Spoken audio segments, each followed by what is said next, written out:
Bonjour à toutes et à tous, nous sommes toujours ici à Deauville pour les 22e rencontres à marée et nous allons parler cyber-risque avec un courtier, un assureur et un représentant des assurés. Je vais commencer justement avec vous, François Baume.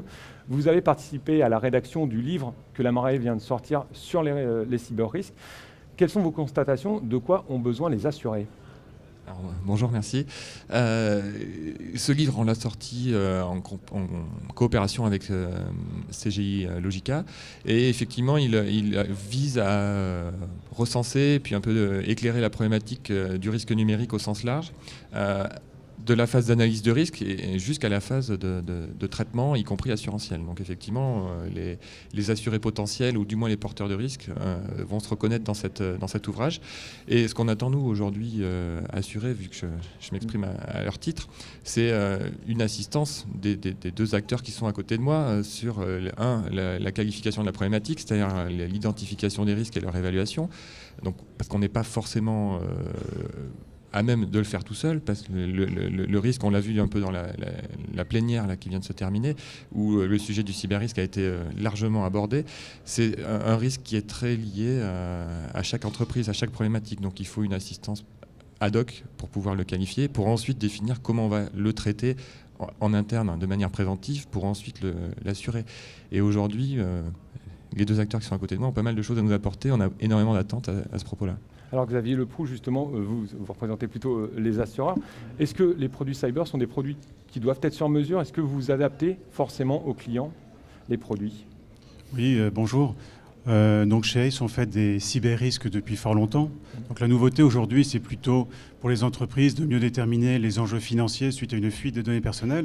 C'est un sujet qui est relativement complexe donc à examiner. Chez nous, on fait ça depuis, et d'autres assureurs le font aux États-Unis depuis une quinzaine d'années, donc on a un assez bon feedback par rapport à ça. Aujourd'hui, je dirais que les assurés sont vraiment toujours dans une phase d'estimation donc des enjeux financiers par rapport à ce risque de fuite de données personnelles. D'accord, donc estimation des enjeux financiers. Est-ce que vous, en tant que courtier, Luc, vous voyez exactement une bonne réponse des assureurs aux problèmes de vos clients? Oui, aujourd'hui, sur le marché des cyber-risques, il y a un marché d'assurance qui s'est créé et développé effectivement depuis 2 ans. Donc il y a des acteurs traditionnels comme ACE qui sont là depuis très longtemps. Depuis 2 ans, on en a pas mal qui sont arrivés. On a un marché qui a pris beaucoup d'ampleur. Il y a une capacité disponible sur les cyber-risques sur le marché français qui est de l'ordre à peu près de 300 millions d'euros. Donc ça commence à peser, c'est intéressant. Et globalement, les assureurs sont sur une approche, justement, c'est d'être très à l'écoute des besoins, puisqu'effectivement, c'est de définir. On n'arrive pas à faire du standard sur le cyber-risque dans l'approche. Il faut vraiment s'intéresser sur le besoin de l'entreprise, comment elle va l'exprimer, quelles sont ses spécificités et ses besoins, pour pouvoir après, effectivement, aller chercher parmi les assureurs présents sur le marché ceux qui seront le mieux à même de répondre à ces besoins. Alors, on sait que dans les besoins des assurés, il y a certaines réponses qui sont déjà apportées, parce qu'il y a des enjeux de RC, évidemment. Il y a parfois des blocs de dommages qui sont déjà... que les assurés ont déjà. Est-ce que justement vous arrivez à trouver uniquement les garanties dont vous avez besoin, ou est-ce qu'on vous répond souvent on a un package cyber, est-ce que véritablement on vous donne du sur-mesure?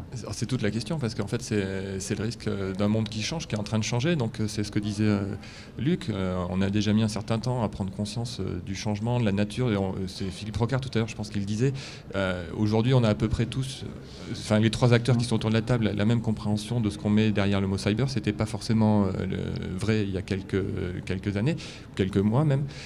Et du coup aujourd'hui c'est vrai qu'il faut, en tant qu'assuré, faire le point sur les couvertures existantes qu'on a au travers des contrats traditionnels. Enfin, déjà, une fois qu'on a fait le point sur l'exposition et le risque, il faut passer à la phase d'analyse de ces couvertures traditionnelles pour voir déjà ce qui est offert par les contrats de dommages RC traditionnels par rapport à vos activités et à vos risques, et puis voir quel est le besoin de complément. Et ce besoin de complément, est-ce qu'il peut être apporté par un contrat standard ou pas, en fonction de votre problématique. Et je pense que vous allez réagir là-dessus, parce qu'aujourd'hui, c'est ce que disait Luc, on passe nécessairement par une couverture ad hoc. Enfin, à mon sens, c'est un avis personnel qui est peut-être partagé, mais c'est un risque qui est en train de changer. Et aujourd'hui, les couvertures standards, elles évoluent pas forcément aussi vite que l'évolution du risque lui-même. Et la nécessité d'avoir quelque chose ad hoc est primordiale. Xavier, vous confirmez? Oui, tout à fait, François. Je voudrais rebondir là-dessus. La problématique, c'est vrai que les risques évoluent. On parle de plus en plus de fuite de données personnelles. Mais en ce qui concerne le potentiel transfert à l'assurance, on reste dans la même problématique. Combien ça peut coûter à l'assuré in fine, soit son indisponibilité des systèmes d'information, soit une fuite de données personnelles. Et c'est vraiment dans cette phase de quantification qu'on va vraiment apporter une valeur ajoutée aux clients. Donc ça passe effectivement par une visite de risque, une analyse, mais la problématique, et je me tourne vers Luc Vignancourt, la problématique elle reste la même, quid de la quantification. Oui, alors justement, voilà, parce que vous avancez tous les trois finalement une problématique, à la fois une évolution du risque et une espèce de connaissance. C'est-à-dire que c'est un risque qui se développe, mais qui change, qui est pointu sur certains sujets. Ça va dépendre des entreprises, ça va dépendre de la connaissance de l'exposition de l'entreprise à ces risques. C'est-à-dire, est-ce que j'ai des données bancaires à protéger? Est-ce que j'ai plutôt des données personnelles? Ça peut être du médical. Enfin, il y a beaucoup de choses. Vous les accompagnez comment, les clients, justement, là-dessus? Mais justement, c'est vraiment sur la partie en fait analyse de besoins. Et là, vous avez évoqué quelques cas, la donnée bancaire ou la donnée personnelle. Si vous prenez une donnée bancaire en tant que telle, si vous avez quelqu'un qui attaque une entreprise pour récupérer des données bancaires, ça ne représente pas une perte. C'est pas bon pour l'image, c'est un peu embêtant, mais ça ne représente pas une perte. Donc la valeur de la donnée bancaire en tant que telle, c'est pas intéressant. Ce qui est intéressant, c'est de regarder cette donnée bancaire. Elle a une valeur sur un marché parallèle, elle a une valeur sur un marché noir. C'est-à-dire que la personne qui va attaquer un client pour récupérer des données bancaires, c'est pour les revendre. Aujourd'hui, on dit une carte bancaire française, ça vaut à peu près 10 €. Donc si vous attaquez, que vous récupérez 400 000 numéros de carte bancaire, le pirate, il est très intéressé parce qu'il peut se faire 4 millions de chiffre d'affaires derrière avec un coût qui est assez léger. Pour l'entreprise, c'est pas pour ça qu'elle va avoir 4 millions de pertes.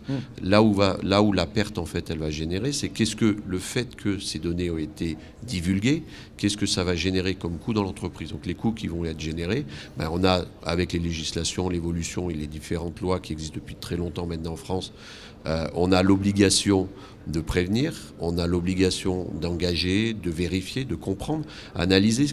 Il y avait un groupe industriel qui expliquait que lorsqu'ils avaient subi une très très grosse attaque qui avait duré très longtemps, il avait fallu mobiliser 300 personnes pendant 6 mois. Donc on voit tout de suite, c'est là où vont apparaître les coûts. Les coûts, c'est de la ressource humaine, analyser, comprendre, réagir, réparer ce qui peut être réparé. Et effectivement, on a parlé de disponibilité aussi. Est-ce que si vous attaquez sur un système industriel, vous faites tomber une chaîne de production parce que vous avez changé les paramétrages, la chaîne, elle s'arrête. Là, on va valoriser. C'est la perte d'exploitation, de la perte de chiffre d'affaires, bien sûr tous les frais. La notification sur les données personnelles, c'est ce qu'on a évoqué, c'est les coûts de prévenir les gens. Alors prévenir les gens, c'est pas forcément uniquement passer une lettre en disant monsieur, attention, vos données ont été piratées. La loi veut, qu'est-ce que veut la loi? La loi, elle veut que les gens soient prévenus pour qu'ils puissent éviter d'avoir des problèmes. Donc il faut pouvoir démontrer qu'on a bien prévenu tout le monde, que tout le monde a bien reçu l'information. Donc on a effectivement toutes ces actions que l'entreprise va devoir engager en cas de perte. Et puis après, on a les réclamations, que ce soit des réclamations sur données personnelles ou des réclamations parce que, je sais pas, votre système a été utilisé à votre insu pour attaquer une autre entreprise. Vous serez responsable quelque part, on vous demandera des comptes. Donc c'est vraiment toutes ces actions en fait à engager ou à subir qui vont représenter en fait la valorisation du sinistre. D'accord. Allez-y, oui, François. Ouais. Ce que disait, pour rebondir sur ce que disait Luc, c'est vraiment un sujet qui a plusieurs facettes. Il y a la facette données personnelles qu'on vient d'évoquer, mais il y a aussi la facette informatique de production que tu as abordée également. C'est-à-dire, c'est assez pervasif et on peut trouver des composantes cyber ou numériques, enfin peu importe comment on l'appelle, dans toutes les dimensions de l'entreprise, quel que soit son métier aujourd'hui. C'est vraiment, et c'est ça qui fait la complexité justement de la phase d'analyse et qui fait aussi le fait qu'aujourd'hui, on doit dialoguer ensemble, d'où le titre de la collection dans lequel cet ouvrage a été publié, autour de cette thématique-là. Je reste avec vous, François, parce qu'on aborde un sujet quand même important, c'est-à-dire que finalement c'est un risque, ce qu'on disait, que par rapport à des événements naturels ou certains risques qui sont connus depuis des années, qu'on a identifiés, là c'est quelque chose qui est en constante évolution, constante progression, et justement comment dans la cartographie, comment dans l'approche du risque, vous arrivez à avancer à la vitesse finalement des hackers ou des pirates ou de la fraude interne, puisqu'il y a aussi une dimension, ça peut venir aussi de l'interne. En fait, justement, c'est une question de vitesse. Il n'a pas le micro, donc on ne l'a pas entendu, mais il faut avancer plus vite qu'eux, parce que sinon, à un moment, on va se retrouver de manière en position assez critique. Donc, mais ce qu'on fait, c'est que le risk manager, aujourd'hui, il est en interface avec toutes les fonctions d'entreprise, quel que soit leur niveau.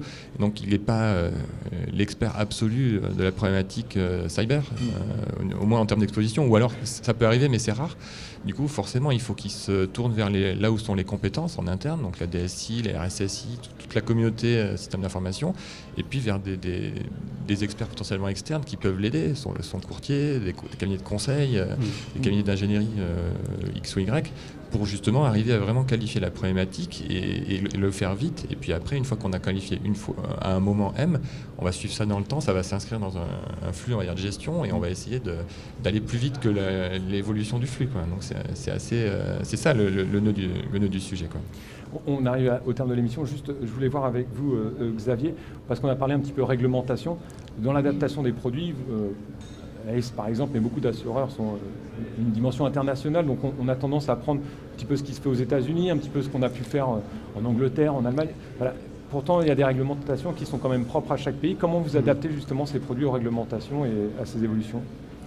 Alors, la question de la réglementation est toujours très, très intéressante. Il y a des courtiers ou des assurés qui nous disent bon, les cyber-risques, les fuites de données personnelles, pourquoi devrais-je les assurer? Puisque de toute façon, la réglementation en Europe, elle sera contraignante à partir de 2015. Maintenant, c'est ce qu'on dit. Nous, on est un assureur, on cherche à aller dans le même sens que nos assurés.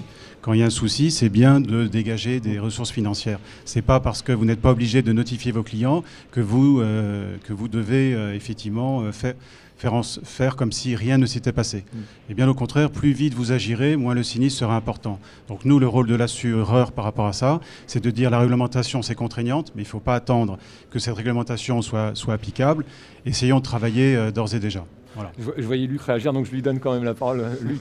Oui, c'est juste sur la réglementation. Non, ça marche. Il marche, oui. Ouais. Sur la réglementation, on a en France une réglementation, on a des règles et des lois, et on parle même de la loi Godefrein qui date de 1978, qui donne la responsabilité à l'entreprise en cas de perte de confidentialité. C'est-à-dire que déjà aujourd'hui dans la loi, s'il y a une perte de confidentialité de données personnelles, l'entreprise est déjà responsable. Et c'est une responsabilité de fait, c'est-à-dire qu'on ne va pas demander est-ce qu'il y a eu erreur, est-ce qu'il y a eu faute. Le simple fait que la donnée confidentielle n'est plus confidentielle, c'est une responsabilité de fait et elle devra en assumer toutes les conséquences. Et dans les conséquences à assumer, eh ben, il faut engager des actions pour éviter que les personnes subissent ce préjudice. Donc en fait, on a déjà l'obligation dans les lois actuellement en vigueur de faire quelque chose. Ce que va rajouter la réglementation, c'est pas inintéressant non plus, elle va surtout rajouter un volet pénal. Donc elle va, et puis changer la dimension de la pénalité. Aujourd'hui, sur la réglementation existante, on parle de 300 000 € maximum de pénalité en cas de mauvaise gestion de la crise sur les données personnelles. Dans le règlement qui va arriver effectivement en 2014-2015, on ne sait pas trop, on va parler pas de 300 000 €, on va parler de 5% du chiffre d'affaires mondial. Donc ça change un peu la donne. Là où ça va changer la donne aussi, c'est qu'il y a un vrai volet pénal avec de la prison ferme pour les dirigeants. Donc la dimension, la réglementation elle va surtout changer la dimension. Luc, Xavier, merci. François, donc le livre est aux éditions Amorae, à retrouver sur le site de l'Amorae. Merci à tous les trois pour cette émission. On aurait pu en parler pendant des heures et on en parlera sûrement dans quelques mois et pendant des années de ces cyber-risques. Merci à vous pour votre attention. À très bientôt.